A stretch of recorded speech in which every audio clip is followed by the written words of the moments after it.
Hey viewers, welcome back to my channel. কেমন আছো তোমরা সবাই? আশা করি তোমরা সবাই অনেক ভালো আছো, সুস্থ আছো, আর আমিও অনেক ভালো আছি। ব্লগ উইথ নেহা চ্যানেলে আরও একটা নতুন ভিডিওতে তোমাদের জানাই অনেকটা ভালোবাসা এবং ওয়েলকাম।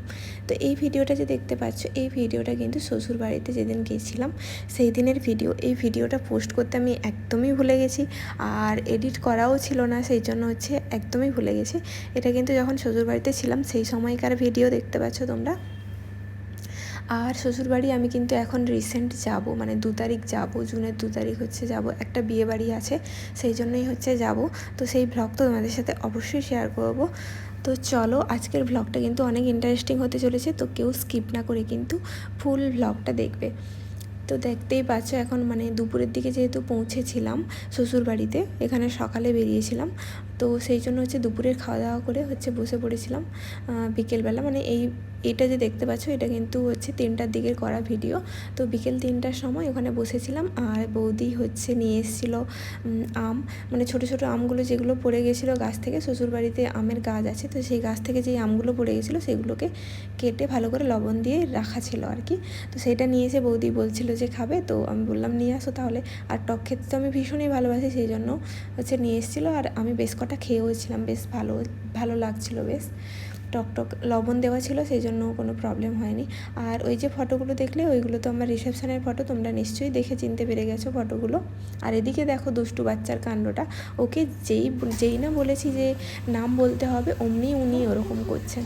তারপরে চলে এসেছি দেখো এখানে আইসক্রিম খেতে, আর আমার কাণ্ডটা দেখো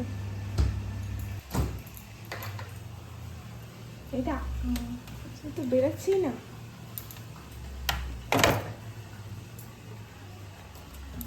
বরফ হয়ে গেছে,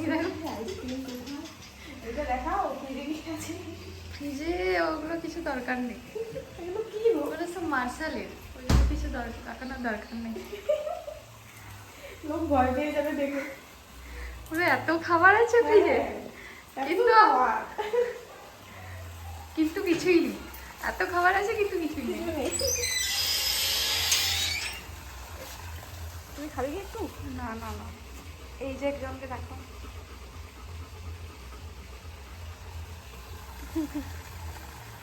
ওটা ফেলে দিচ্ছি, দোকানের দরকার নেই, সামনেই যাই, বসে বসে বসে খাও। এই যে একজন, তুই তুই আয়। বরফ হয়ে গেছে নাকি? তাহলে একটু দেরিতে খেতে হবে। একটুক্ষণ রেখে দাও, একটুক্ষণ রেখে দিলে তারপর খাওয়া যাবে। তো রেডি হয়েছে, দেখো খাওয়া যাবে না, একটুক্ষণ দেখো।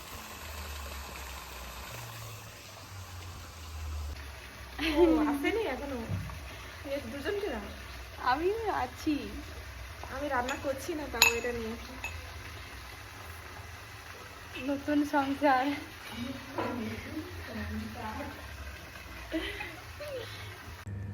তো দেখতেই পেলে ওখানে একটু আড্ডা মারতে মারতে আমার আইসক্রিমটা মোটামুটি নর্মাল টেম্পারেচারে চলে এসেছিলো।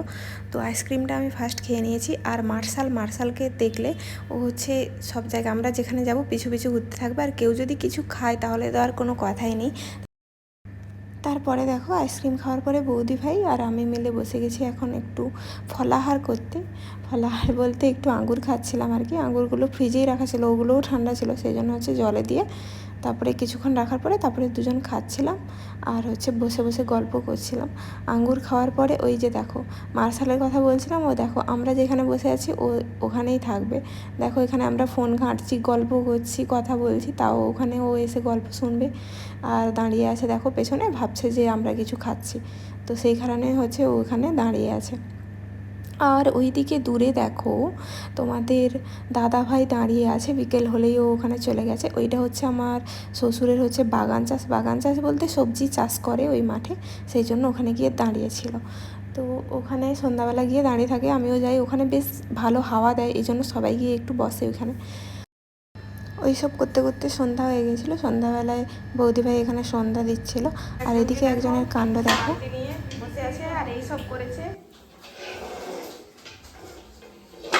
দেখি মুখটা মুখটা দেখি।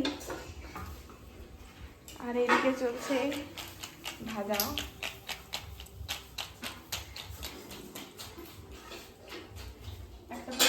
একটা ভিডিও বেশি লম্বা করে। হ্যাঁ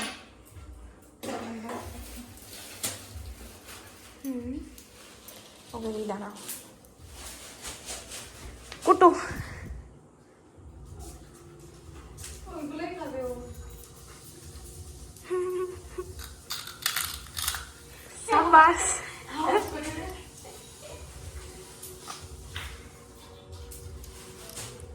একটা লম্বা করে ভিডিও করে দিই।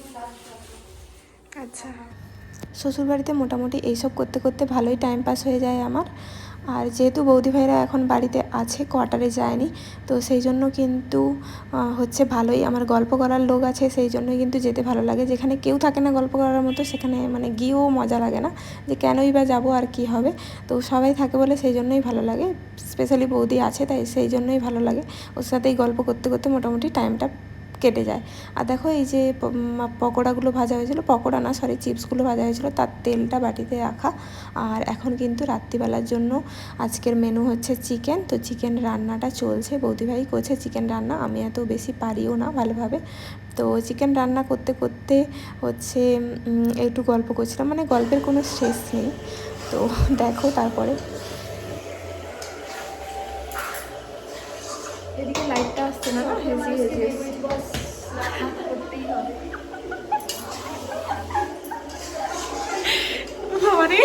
এটা স্ট্যাটাস লাগাবো না। তো তাহলে কেমন লাগলো আজকের ব্লগটা অবশ্যই কিন্তু কমেন্ট করতে ভুলো না। তো চলো টাটা।